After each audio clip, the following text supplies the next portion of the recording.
Hello everyone and welcome back to the Dark Domain. Now I know a lot of you these video to sleep. So before you drift off, I thought it would be a fun idea.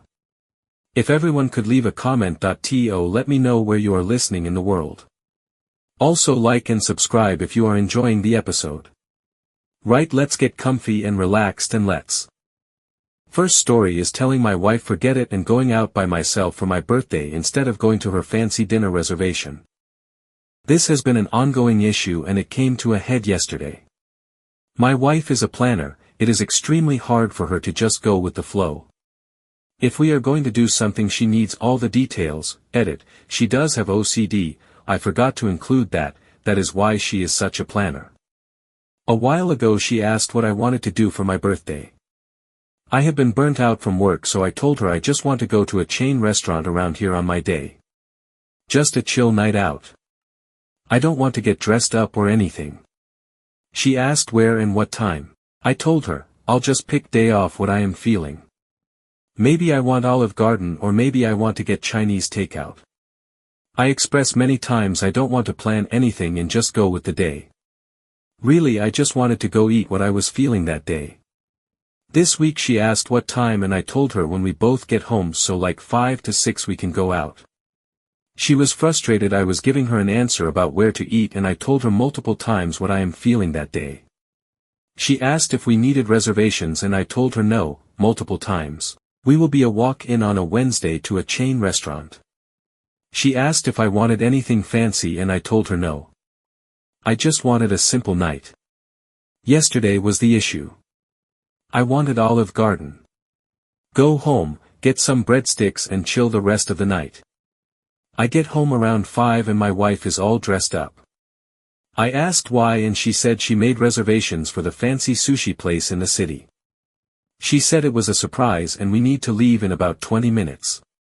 Nothing has sounded so unappealing to me in my life. I told her I wanted to go to Olive Garden. We got into an argument about how she spent all this effort to get a reservation. I told her I didn't want any of this. In the end I left to go to Olive Garden by myself. We got into another argument after I came back. Second story is asking my friend to not wear makeup to my wedding. I, 24F, recently asked my close friend, Devin, 23F, to be a bridesmaid for my wedding. We've been friends since high school and I was very excited to have her by my side. I put together baskets for my bridesmaids that included a printed list of the dress code for the wedding. This list included that I wanted them to wear a green dress in any style or shade, silver heels, and light natural makeup. I plan on having a makeup artist their day of to do the girls' makeup. For context, Devin typically dresses in a very traditional goth style with the white base, heavy black eyeliner, etc. I love her style and I think she looks absolutely beautiful in it, however that's not the look I'm going for at my wedding. She texted me a few hours after I gave her the basket saying, "So, I'm not allowed to wear my makeup to the wedding?" I explained to her that if she wanted to be a bridesmaid she would have to adhere to my dress code, but she was welcome to just come as a guest and dress in her normal style. She responded basically saying, "If you don't want me to be myself then I don't need to be there at all." I told her I wasn't trying to change who she is. I just want her to match the rest of the bridesmaids for one day. She got very upset and said I was trying to aestheticize all my friends and that I cared more about a photo than my friends' comfort. My friends and family are all very mixed on this situation, some saying I was being controlling and purposely excluding Devin while others agree that it's my wedding and she's being very dramatic. Devin hasn't spoken to me since our text conversation and I've heard from mutual friends that she's saying she's not welcome to my wedding, which is just not true. I feel like I was being very reasonable and even offered a compromise, but I also don't want to lose a friend over something this small. I just wanted to clarify that she can still go to the wedding in her normal aesthetic just as a guest, not a bridesmaid. People in the comments seem to think I wasn't allowing her to at all. Also clarifying that she does wear lighter makeup a couple times a month to different events. I referenced these looks as being okay, but she would prefer to do a trad goth look with the base and everything for the wedding due to there being people she doesn't know there. Wanted to clarify my relationship with Devin. We met in high school because my fiancé, BF at the time, and her now husband, also BF at the time, are best friends. She is not my best friend, we've just spent a lot of time together through double dating ECT.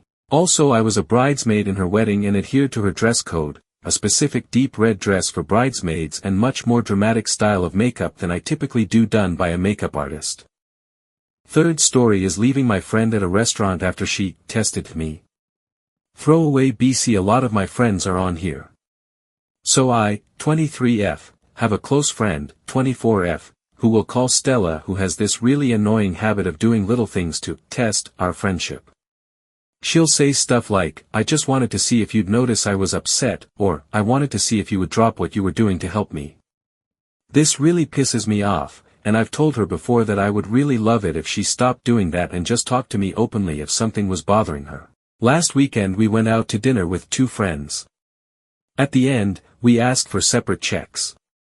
When it came to me, I noticed they had charged me one of Stella's drinks. She had already paid, so I decided not to say anything then because I didn't want to complicate everything for the staff. I figured I would just bring it up later. After dinner, while we were saying bye, I quickly mentioned to Stella that one of her drinks had been charged to my bill and that I thought she had overlooked it. I said it really nicely and pretty offhandedly. However, after I told her that, Stella suddenly got really cold and just said, "Oh. I'm a really awkward person and don't know how to handle people when they're being rude or standoffish, so I kind of let it slide." Later that night she texted me saying she felt I had been acting selfishly and that she didn't feel appreciated in our friendship despite her doing so much for me. She said she had noticed the drink wasn't charged to her and waited to see whether I would offer to cover it since she had helped me move into my new apartment 2 months ago. I understand wanting to be appreciated, but I was honestly really annoyed. I don't think it's healthy to help your friends and expect something in return. That feels really transactional. I told her that if she wanted me to buy her a drink as a thank you for helping me move, it would have been better to say so 2 months ago. Instead, this turned something small into some arbitrary test of friendship. Fourth story is disrupt foster siblings adoption with my parents. How to make an update post. So here is this. I came clean to the caseworker about how neglected I felt and that I resented the 10F and I cannot accept her as my siblings. She seemed okay with hearing me out, then told my parents she doesn't think it's a good fit, but my parents will have to tell the kids so they don't get their hopes up. Now my mom is sulking saying they're going to end up back in foster care and that I had a chance to be the bigger person and we could have given them the stability they needed, but I'm sticking with my decision and am not backing down. Soon enough my parents have to tell them and they're getting sent away back to foster care until their bio mom can take care of them or they find a better placement. My 15F parents have 2 foster kids, siblings, that are 10F and 6M living with us for over 2 years in an extended placement. My parents won't tell me their background, but I think it has to do with neglect. Although I try to like living with them, I really don't because they're disruptive and attention-seeking, especially the 10F. I have gotten along decently well with previous placements. I even begged my mom to adopt this boy we had placed with, but he's gone back to his mom. I'm especially annoyed to the point of hating 10F because she's loud and has zero sense of personal space and keeps barging in any time I try to talk to my parents alone, especially my mom, and keeps screaming in my face, "My mommy." All of which are probably normal for a 7-year-old, but 10. Ick. And she has her trauma issues and all that, but I feel like my mom does enable it too, but I put up with it because at first my mom said it's only temporary, but now I think their reunification isn't happening anymore, so my parents want to adopt them, but I really don't want them to and I don't see them as a sibling. When we meet with their caseworker to proceed with the adoption, my mom said they'll ask me if I'm willing to be their sibling and Ida if I say no. I have tried multiple times, but it's either the 10F immediately throwing a fit at the slightest hint I'm upset with her, or it's my mom with her usual, "Think of what we can give her, she needs stability, she's too attached with my mom, not with me." By the way, TLDR, I think I'll be the TA because although these kids aren't attached to me, they're attached to my parents and my parents won't take my word over theirs. Fifth story is being hurt. My friend left me. For context, I am 22, they/them pronouns, and my best friend, he/they pronouns, is 24. A few months ago my best friend got into a new relationship, and don't get me wrong, I'm extremely happy for him. I also met the guy my best friend is seeing. He seems like a pretty cool dude all things considered. I have no problem with him, but the conflict comes with how since dating each other, he's all my friend talks about. I understand honeymoon phase of the relationship where everything's new and exciting and you can't get enough of each other, been there myself, but I didn't had a problem with my friend talking about their new boyfriend until they started cutting our hangouts short to be with him. Then I started feeling like they would rather be with their boyfriend than me, and that hurt me. Eventually I told him this and we talked it out, and he reassured me that he spends time with me because we are friends, not because he pities me and will be more considerate of my feelings. After that our friendship improved. He would still see his boyfriend afterwards but didn't cut it short just to be with him. Until last Friday me and my partner of 2 years broke up. We are still best friends, and we agreed even during our relationship that unless one of us cheats we would strive to remain friends if we break up. That being said, even if we ended on good terms, I was still grieving the fact our relationship is over. I called my best friend after the breakup because I didn't want to be alone. We talked, we got pho, and I cried and they comforted me. However, they did mad plans to see their BF after hanging out with me, and even though I was just crying 5 minutes ago we still packed up. My friend was having car troubles and didn't know when the problem would be fixed, and that's why it was so urgent for them to see his BF, because they never go longer than 2 days without seeing each other. I accepted this and understood his urgency, but still I feel hurt by it and feel like I can't depend on him. Fifth story is not celebrating my birthday and Mother's Day together so my MIL can have actual Mother's Day for herself. My birthday is a week before Mother's Day. Usually we do something small on my birthday for me, like go out to brunch and thrift shopping, and then something small the day before Mother's Day that my toddler will also enjoy, like the local zoo, museum for kids or aquarium. Then we plan a day for my MIL on actual Mother's Day itself. I really like it this way. The first year we did Mother's Day brunch and I cooked for her at my house even though I was freshly postpartum. The second year we went out to a fancy brunch for her because she loves that type of stuff and she didn't even wish me a happy Mother's Day. The third year my son was freshly 2, so we did a local aquarium, boardwalk and brunch. Every year she seemed missable. Last year she announced she'd be taking over the day before Mother's Day for her Mother's Day, and I just let it go and gave it to her. The entire day she just kept talking about how it was her day and she deserved to be celebrated. Now this year she told me that the day before Mother's Day she wants us to drive to a beach town 2 hours away to do her Mother's Day so my husband can just rest on Mother's Day itself. So kind of her, she said she doesn't personally care about the day, but she knows for a fact that my husband wants to do something for her, so this is what she wants. My husband thinks she does this because my birthday is the week before, so she assumes I should just celebrate my birthday and Mother's Day in one and leave the day for her. He says he doesn't agree with her, but he thinks I should be more empathetic and not take it as a slight to me. But I don't want to just give up Mother's Day because my birthday lands close to it. It doesn't seem fair to me that I can't be celebrated when I'm a mom too. AITA for not wanting to celebrate Mother's Day on my birthday and just give Mother's Day to my MIL. Seventh story is lying to my family about how much money I have. I'm 19F, and grew up in an extremely poor family, with my mom, aunt, and grandma. We are a very small family, and although things have moderately improved, everyone is still lower class. I went to uni at 17, and started receiving student loans. My aunt started asking me for loans regularly. While I lived with my mom, I paid around $400 a month for rent and helped out with things like car insurance.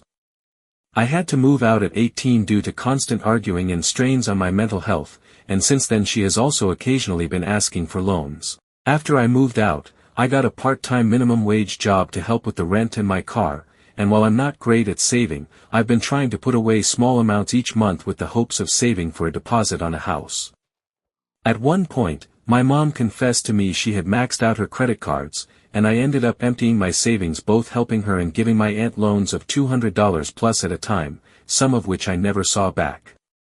After this, I told them I wouldn't be able to help them so much anymore.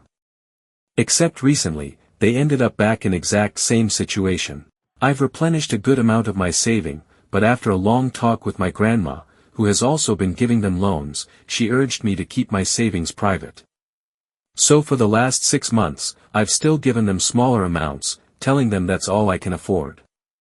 Last week, my aunt was helping me with something on my laptop, and I had left open a statement from my savings account. She blew up at me over lying, and when my mom found out, she did the same, saying if I can afford things like my tattoos, the club, and other non-essentials, then I should be able to afford helping my family out. Neither of them have talked to me for over a week, saying that I've turned my back on the family, so they can do the same. I feel so guilty, but I'm so tired of helping them out of a situation that they keep returning to. Am I supposed to never enjoy myself because they can't get out of debt? Am I just being selfish here? 8th story is if I refuse to switch dorms with a girl who was autistic. So basically, I go to an almost Montessori boarding school, where the students get to choose their own dorms and roommates. I have what most people would agree to be the best dorm. This is because the way our dorms are set up, every dorm that is made for 2 people has a bathroom in it and is bigger than the singles, and single dorms don't have bathrooms and have to share a communal bathroom with 3 other single dorms. Apparently around 3 years before I got to my dorm, multiple people complained that my dorm was too small for 2 people, so the school just made it a single. It was too small because it's next to the laundry room. I chose this room because I have a family friend who told me about it. And because of the way the boarding is set up, I'm going to the same room, just a floor up, every year.